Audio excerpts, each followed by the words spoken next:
Welcome to BODS Mayhem Hour, your source for all hard rock, heavy metal, new metal, alternative, punk, horror punk, hardcore, rock, and all local bands, with your host, John the Bod, a.k.a. the Bodfather.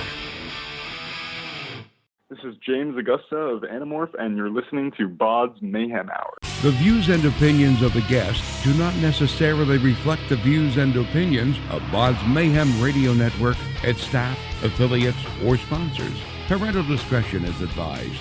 Welcome to BODS Mayhem Radio Network. Hey everybody, welcome to BODS Mayhem Hour. I am your host, John the Bod, a.k.a. the Bodfather, and as always, I bring you guys and gals awesome interviews. Today, it's an honor and a huge privilege to have Mr. James Agusta of Anamorph, North Carolina progressive instrumental metal band. Anamorph is set to release their full-length independent album, Lucid, on September 6th. Anamorph weave notes of prog rock, prog metal, tech death, math rock, post-rock, and other influences. So we're going to be talking to James about all this good stuff, but most importantly, their new album, Lucid. So, James, how's it going, man? I'm pretty well this morning. How about yourself? Doing awesome. Glad to have you on the show. Absolutely. I'm glad to be on with you. So let's jump right into this, good sir. How's it been working with Adrenaline PR so far for you guys? Well, they've been a dream. Everything's been super smooth. They've been really insightful and just overall helpful and encouraging with everything. And we've got some great stuff lined up with them. So I'm just really happy to be working with them, to be honest. And it's great that you have someone that, especially a record label that backs you on your ideas on what you want to do too, and has faith in you guys as well. Yeah, it definitely helps to be working with people who actually care and are interested instead of just someone who's only looking at the business side of things. Anamorph is an instrumental band. What was the inspiration to go the instrumental route instead of having a vocalist? And could you ever see this band having a vocalist at some point?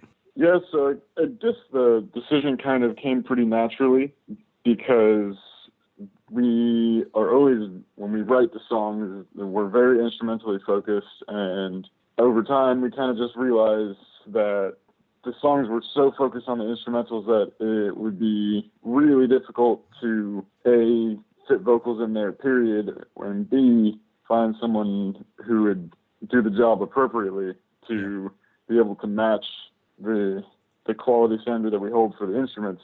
On our older albums, our two home releases, an EP and an album that were all done DIY, we did have some vocals on those, but originally we planned to do vocals more on this album that we're about to do, but when we started getting into the writing, it just became pretty obvious to all of us that we wanted to focus on the instrumental side.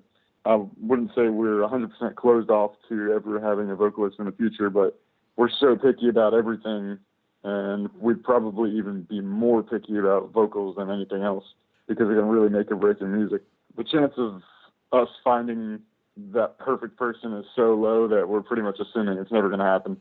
So we're not thinking about that at all. And it's your music, man. If you can't stand behind it, how are we supposed to stand behind it? You know, that's exactly. I agree with you 100%. Yeah. You know, if it ain't broke, don't fix it. Mm-hmm.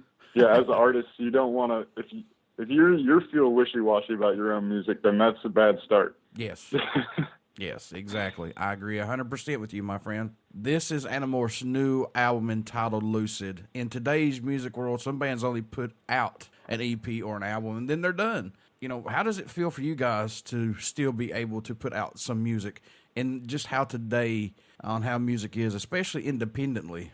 Yeah, just independently, you're up against the wall with it pretty much, because when it comes to a full album release, from the very get-go, from recording to the PR side to making merch to doing a tour and all that stuff, all the things that normally come along with putting out a record, it's a huge expense. And people that have record labels don't always, or there's help from the record label to get that stuff done. When you're independent, you got to handle that all on your own. And So it's definitely a big undertaking, and I feel like we're just getting started since this is our first real studio release that we've done taken all the normal avenues that you would do with a record release. So I'm just excited to see what comes after this, and we're already thinking about the next one, but we got a lot to do to get there in the first place. Have you guys already started writing? And I know this is a crazy question to ask, but I mean, bands are like this. I mean, they're like a cycle. I mean, it's a nonstop revolution, or evolution, I should say. Are you guys writing on anything new right now? I mean, for anything? Oh yeah, you're absolutely right. Yeah, You're absolutely right. We, as far as melody stuff goes, we probably have about somewhere between 2/3 and 3/4 of the next album written already. So we've got a huge head start because this album is not even out yet. It's got a couple weeks still. So we're already pretty well on the way to writing that thing or getting that thing finished. And as much as we're looking forward to tour, we're also looking forward to coming back and then really digging into hashing the rest of that out. We haven't had the luxury of being ahead of schedule yet, and this is the first time we're in that position, so I feel kind of good about it. What's impressed or excited you the most, James, about making, I guess, the debut album, Lucid, if anything, from you guys? What sticks out the most for you? The whole experience has just it's been a big mixture of an amazing thing that I've never could have imagined doing, and also a big learning experience because, like I said before, this is the first time we've done it legit through the whole process. So we went and recorded with Jamie King, who's known for doing all of BT Band between the Buried and Maze albums, working with a contortionist. So getting in a real studio with like one of the most well-regarded guys in the entire progressive music industry was absolutely eye-opening and fun and amazing. And then working with real press to spread the word about the album and doing a tour, these are all things that we have never, ever done before. So it's just been a huge step forward, and it really does a lot to create some excitement within the group to be actively and like visibly making progress instead of spending a few years writing an album and recording it and then you have no idea what's going to come next because you can't just be giving it all away while you're doing it. So it feels like we've been treading water for a long time, and now we're starting to finally make some forward motion. Yeah, you're right, man. Working with Jamie King, he's worked with Between the Buried and Me, Scale the Summit, and The Contortionist. Working with him on this, did he push you guys, and did he get something out of you guys that may have not gotten out by anybody else, possibly? I definitely feel that way, but maybe in a little bit of a different way than you might think. Creatively, he kind of just was super cool with what we already had to offer because the album was very refined and very, very methodically calculated out by the time we went in there and do it with him. But he absolutely got the vision that we were going for nailed down better than I personally could have ever imagined it was going to be, first of all, and better than I would guess anybody else could, just because of a few things. Like the working environment he's got is very laid back, very friendly, and the sounds that he helped us achieve with everything were just better than we could have expected. And he does it so effortlessly. And if you give him ideas of what you want your guitars and drums and bass to sound like, he's going to run with it and blow your mind pretty much. So I think that his involvement was crucial with this album. How long did it take to write and complete the album? Man, writing, it's kind of a big, ambiguous question because a few of these songs, or maybe like 2 or 3 of these songs on here, are actually older than our first album. And they've been either being worked on or been put on the shelf for that duration of time and kind of got rebirthed when this one came around. But the majority of it was written immediately after, in the 1 or 2 years immediately after our first album, which came out in 2015. So it's been a little bit here and there over time, but the most of the songs came together between 2015 and 2017. any tracks standing out more to you than any right now on this album? I know it must change every time you listen to it or every time you talk about it, but are there any that stand out for you possibly, James? Yeah, absolutely. Like you said, it's changing all the time, and we have 13 tracks on this album. They're all completely different from each other, and me personally, I'm a big album person instead of a song person. Mm-hmm. So all my favorite bands, when I make playlists and stuff, I make playlists of records instead of songs. I like listening to full albums start to finish, and that's how we kind of approach writing too. But I guess my main standout is probably going to be an obvious or an easy way out answer, but just because of the story behind it, is the first track off the record, Reverie. And why I would call that a standout is because that was the song that was completed first as a full band, and it was completed well ahead of, it was probably completed 6 months before any other song on the album was finished. And it sets the tone for the entire album. It's kind of, I guess, a sampler of what you can expect for what's going to happen for the rest of the album. And it's super diverse, and I guess it's just like the best example of, if you had to condense what the entire album had to offer into one song, that's it right there. And it really hooks you, or at least I hope so. With me, that when I heard that first demo of that song, I was immediately like extremely invested in what we were about to do. I knew what we were working on was going to be something great that we really were proud of. Shit just got real. That's the feeling right there. And I like how you said it's just a sampler. Here's a little bite of cheese. Take that a little bit and come on in. That's awesome. Yeah, that's exactly.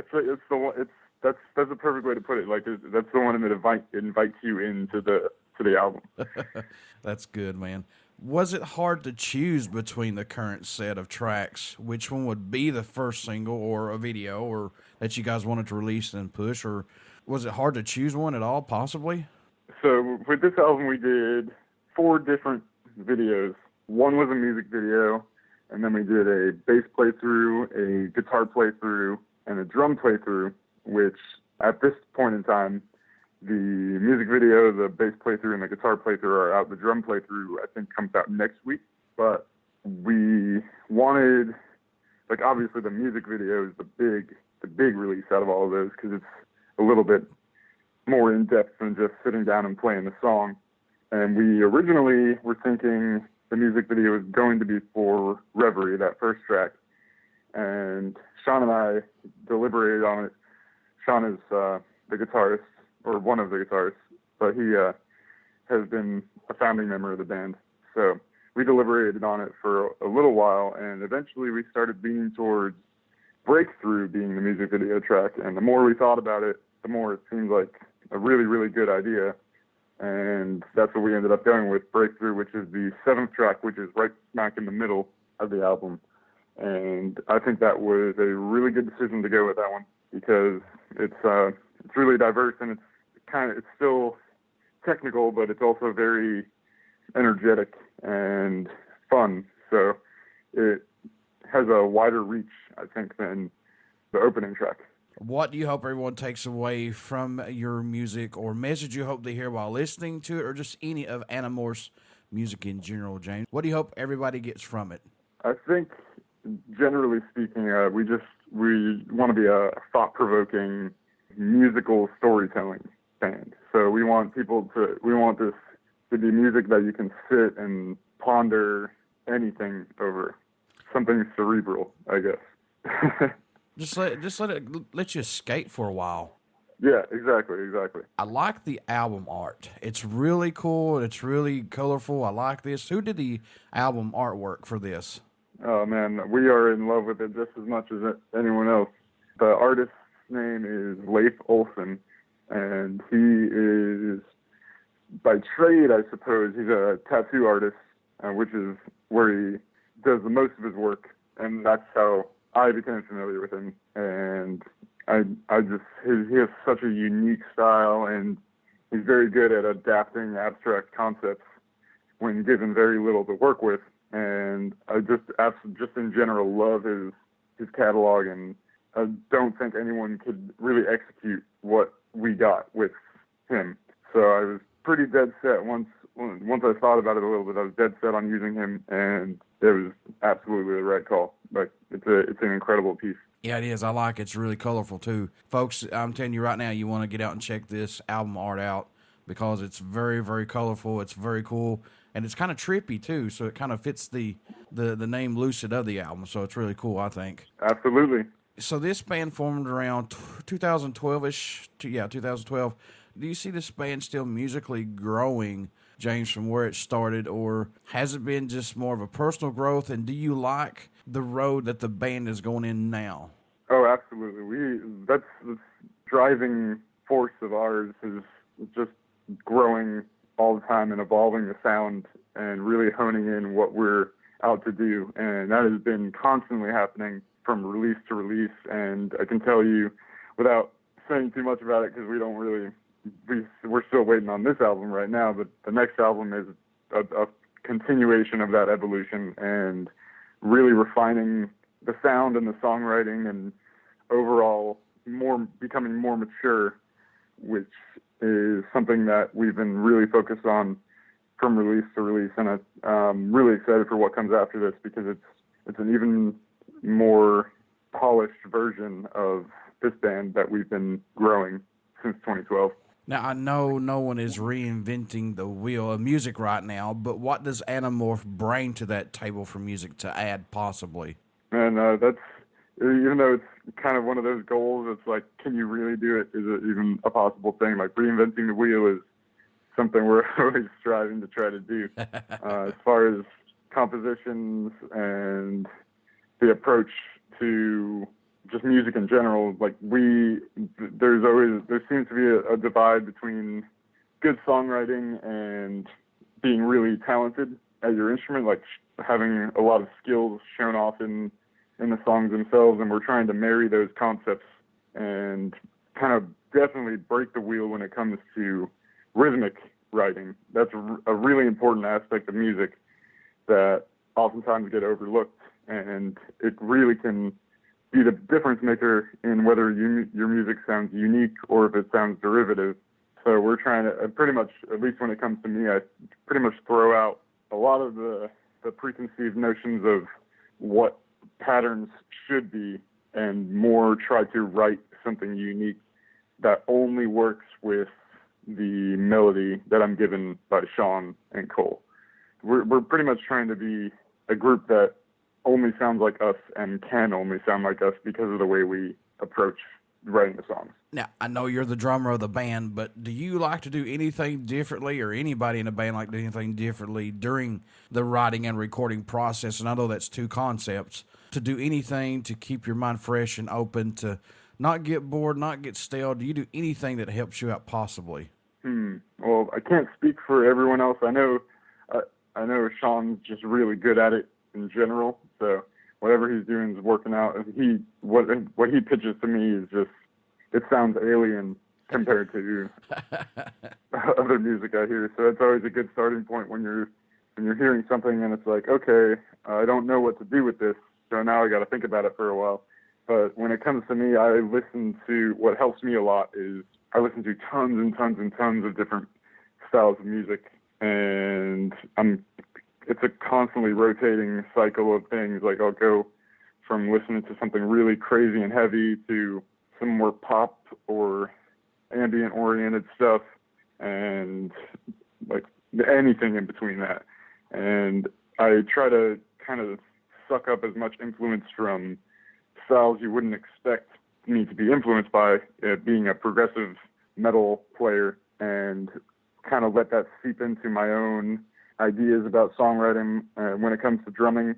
And I think that's a really healthy way to go about writing your own stuff, because you don't end up just being a copycat of other people from your same style. Mm-hmm. You're pulling things in from all over the place, and it comes out sounding totally different than what you would expect. Yeah, most definitely. My music is all over the place. I could go from listening to Slipknot to 3 Days Grace to Hank 3 to, I don't know, Bowling for Soup, you know, or to something bluegrass. I mean, it's all over the place. And I think that's great, man. You should have a full flavor of music around you. That's just me personally. Yeah. Yeah, absolutely. I agree. What can fans expect at a show from Anamorph who have not got to see you guys live as of yet? What are they going to get when they come to see you? This is my favorite thing to talk about lately because it's kind of a thing that a lot of people don't know about us because it's something we've been starting to do recently, and just in general, you don't expect to go to a show and see something like this. We've actually, I guess our show is more of like a multimedia, full like audio-visual experience at this point. Yeah. And what I mean by that is we have a projector and a projector screen that is part of our live show, which doubles as kind of a light show as well. And what is being presented with that setup is we have a video feed, which is a combination of a custom visualizer that is completely synced up to the music and is unique for each specific set that we play. And mixed in with that visualizer, we have film clips of various things that I've shot and that other people have shot, and that range from like nature shots to sunrises, sunsets, world stuff, like just human activity and everything, all kinds of weird stuff, all kinds of abstract stuff and worldly things. And when those things you mix the visualizer with that and the music, and all of it's deliberately synced up from the beginning of the performance to the end, it adds an extra little bit of depth to the show. It's another way to engage people that are at the show and watching the band. And it also gives a little bit of context to some of the themes we touch on in the songs.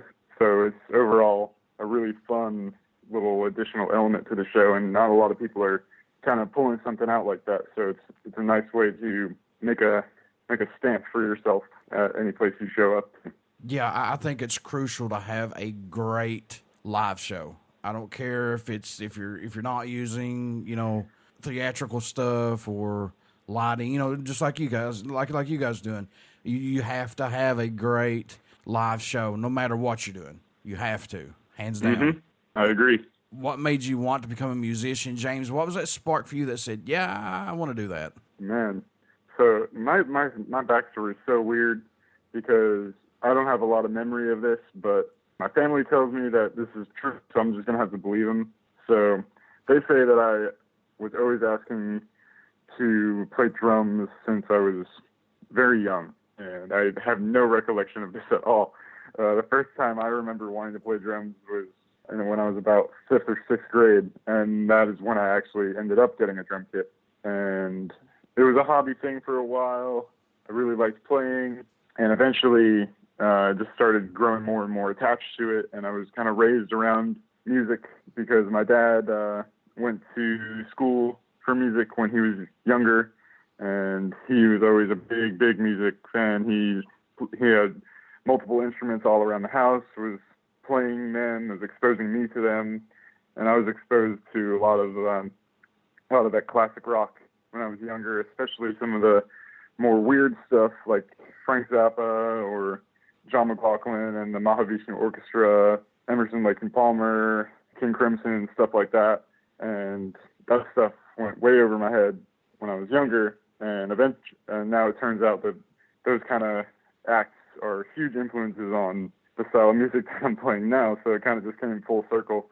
I guess there was a time around 2010, 2011, right around when I was about to land joining this band, that it just clicked in my head that it was like, you know, this is my favorite thing to do. I'm going to try to make it as big of a part of my life as I possibly can, and that's still my outlook at this present time. So I guess that's the in a nutshell story about that. Isn't music the greatest thing ever man created?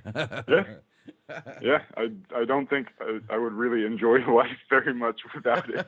That's exactly right, man. Thank God for music. That is exactly right. I know this is going to be a crazy question because I know this album is not out, but you got EPs and another album out before this. But is there a country that stands out or shocks you that Anamorph gets support from, where your music even gets played for the stuff that's out there right now, possibly? Well, I think that's a fun question because, like I said, our first album and the EP we put out before that were very raw. It was all done with our home studio setup, which is super limited, and our knowledge of engineering is not as good as it is of playing. So, and it was those recordings were by no means radio quality, far from it. And we just kind of put them out there because we never put music out before. We just wanted to get our ideas out. We couldn't afford to do a real release at the time. And even with us putting something out that we kind of see as subpar, there's a handful of people in various like European and Asian countries that really enjoyed it and latched onto it. And it's just, first of all, you wonder, how the hell did you even hear about this? Because there was no press, there was no widespread reach for the record. And it just makes you feel a little bit better about those releases that you didn't really care for so much yourself, when other people can find some enjoyment out of it.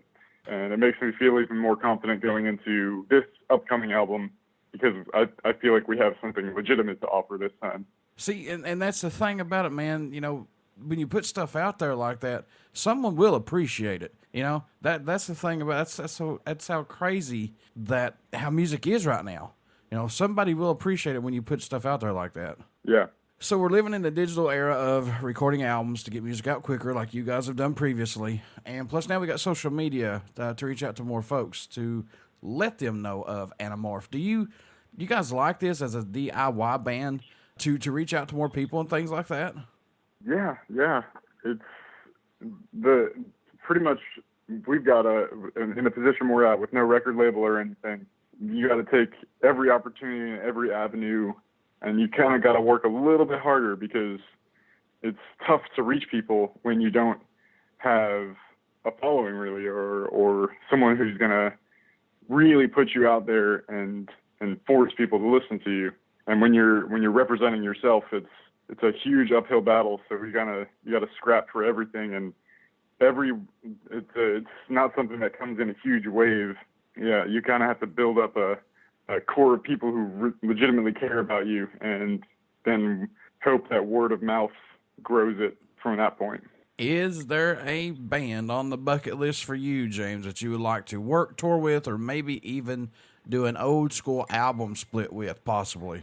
Oh, absolutely. I think my pipe dream goal is being a support band on tour between the Buried and Me, because that has been a huge band in my life for a very long time, and they're one of the breakout bands that kind of made doing this style of music even possible or marketable in the first place.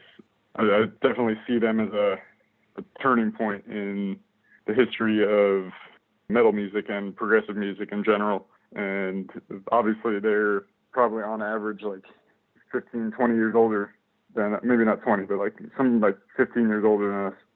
So they've been doing this for a lot longer, and it would be amazing to go out on a tour with them before they call it quits whenever that happens.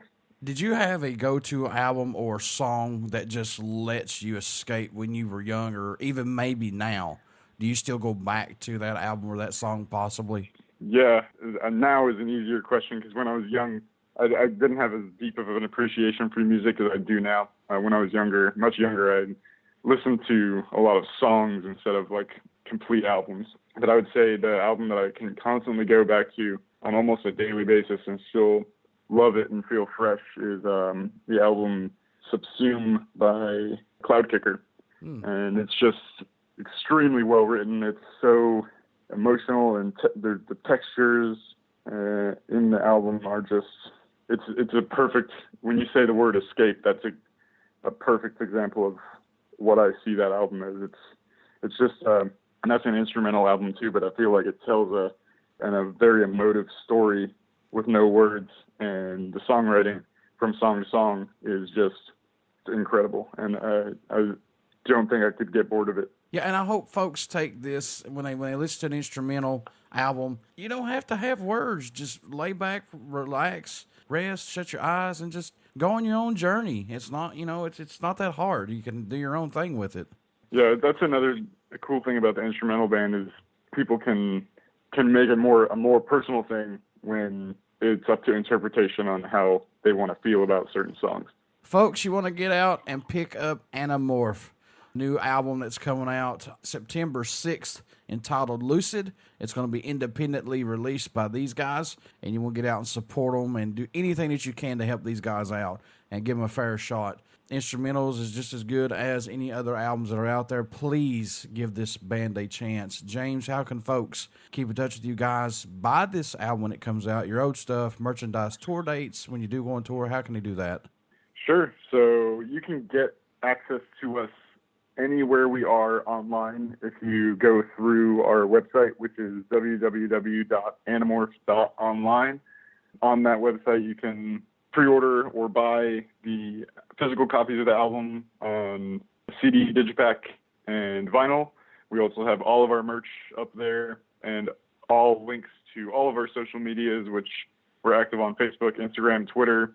You can also find link to pre-order the digital album if a physical isn't your cup of tea, which you can do on Bandcamp or iTunes.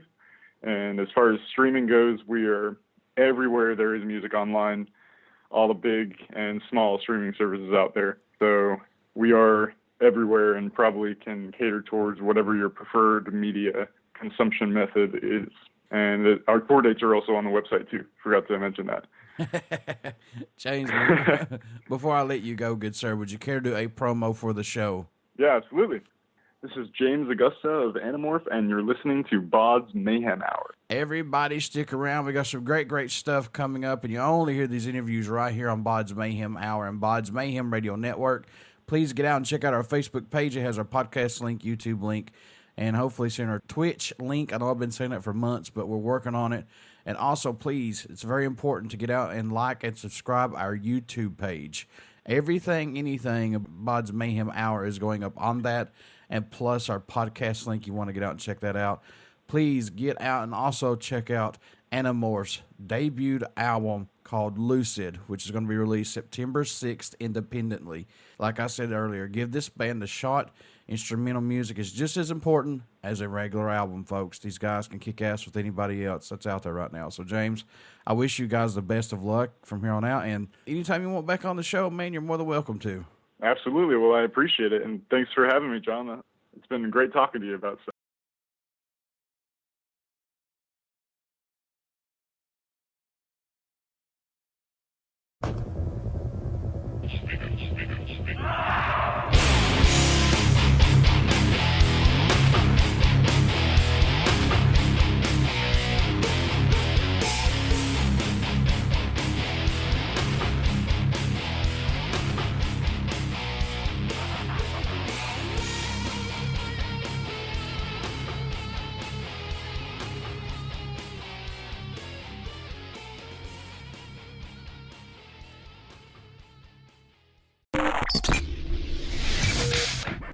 You're listening to BODS Mayhem Hour. Follow us on Facebook, Twitter, and Instagram.